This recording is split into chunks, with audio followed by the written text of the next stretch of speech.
মাধবী, বাড়ির সকলেই যদি তোমার সঙ্গে এইরকম বিশ্বাস ভঙ্গ করে, তবে তুমি ভরসাটা পাবে কোথায়? সেই জায়গাটা তো নড়বড় হয়ে যাবে।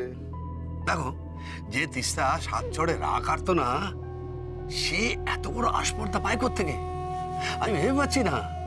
এটা হচ্ছে খারাপ সঙ্গের ফল। আজ তিস্তা বেচাল করেছে, কাল হয়তো বাড়ির অন্য কেউ করবে। কালে কালে কত কি যে দেখতে হবে। শোনো, তোমার চোখের সামনেই তোমার বড় ছেলেকে তো হাত থেকে বেরিয়ে যেতে দেখছি। মাধবী, বড্ড ভয় হয় জানো, বড্ড ভয় হয়।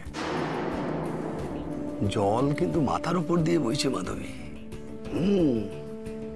একেবারে সংসারটা ডুবে না যায়। আরে হালটাকে শক্ত করে ধরো, জাহাজটাকে ঠিক মতো চালাও। হ্যাঁ, নরমে গরমে আর্যকে বুঝিয়ে দাও যে এখনো পর্যন্ত ওর ওপর তোমার পূর্ণ অধিকার রয়েছে। অধিকারটা মা তখনই ঠিক মতো ফলাতে পারবে যখন দিয়াকে দাদাভাইয়ের জীবন থেকে বের করে দেবে। দিয়া যতক্ষণ দাদাভাইয়ের জীবনে থাকবে ততক্ষণ তো দাদাভাই মায়ের মর্মটাই বুঝে উঠতে পারবে না। তাই প্লিজ মা, ওই দিয়ার মতো জঘন্য চরিত্রের মেয়েকে তুমি আর বাড়িতে ঢুকতে দিও না, ওকে বাড়ি থেকে বের করে দাও। জঘন্য চরিত্র? কিন্তু আর্য যে বলল দিয়ার কোনো দোষ নেই, ও মদ খাওয়ার অভিনয় করেছে, আর যা যা খারাপ কথা বলেছে সেগুলো সব ওর বানানো। আমরা তো সবাই সেটা নিজের চোখে দেখেছি। মা, দিয়া সবটা এত কনভিন্সিং ওয়েতে করেছে যে আমার কিন্তু একবারও দেখে মনে হয়নি যে ও অভিনয় করেছে।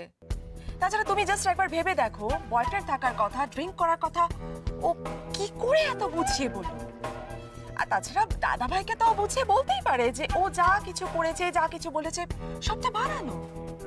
তার মানে তো এটা নয় যে দিয়ার কোনো অতীত থাকতে পারে না। কেই বা বলতে পারে বলো যে দাদা ভাই যেটাকে অভিনয় বলে মনে করেছিল সেটা হয়তো উত্তেজনার বশে দিয়া সমস্ত কিছু সত্যি কথাই বলে দিয়েছে, ওর জীবনের গোপন কথা।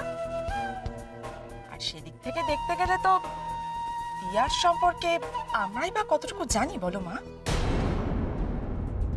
মাধবী, আরেকটা ব্যাপারও আমার মনটা খুব খুঁতখুত করছে জানো। দেখো, যে মেয়ের এত ভালো অভিনয়ের ক্ষমতা, সে যে আমাদের সঙ্গে অভিনয় করছে না, তার কি কোনো প্রমাণ আছে? হ্যাঁ, আর দেখো, বাবা হিসেবে আমিও তো চাই আর্যর বিবাহিত জীবনটা সুখের হোক।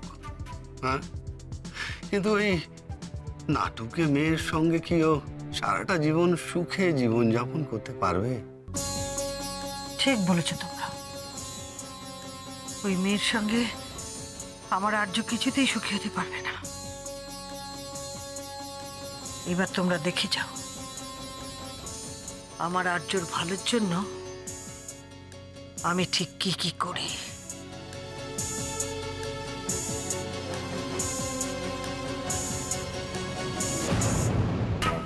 মা এবার দিয়াকে বাড়ি থেকে না তাড়িয়ে কিছুতেই শান্ত হবে না।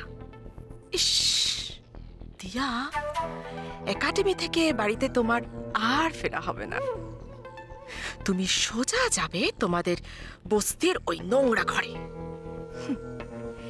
রাজপ্রাসাদের সুখ তোমার কপালে সইল না।